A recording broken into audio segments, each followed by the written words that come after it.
Magandang buhay, narito naman tayo sa Faith On, ang pulis na marunong umibig.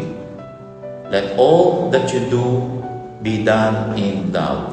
In 1 Corinthians chapter 16, verse 14. Alam niyo po, madalas nating marinig ang salitang love. Pero sa hanay ng ating kapulisan, ibang klase ang pag-ibig na ipinapakita ninyo. Love that wakes up early, faces danger, and still smiles for the people you serve. Ang ganitong pag-ibig ay hindi lamang pakiramdam. Ito ay okasyon, pag-ibig na nakaugat sa Diyos, na nagbibigay lakas upang maglingkod ng tapat at may malasakit.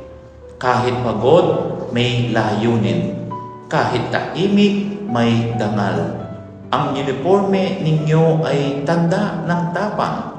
Oo, pero higit doon, ito ay tanda ng pusong handang mag-alay tulad ni Kristo.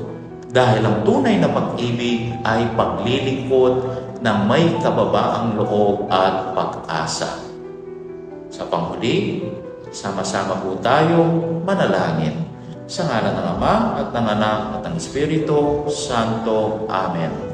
Diyos ng pag-ibig at katarungan, pagpalain mo po ang aming kapulisan.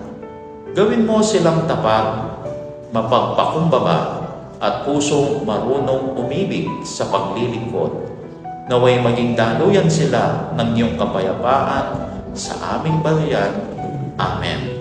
Sa ngalan ng Ama at ng Anak at ng Espiritu Santo. Amen.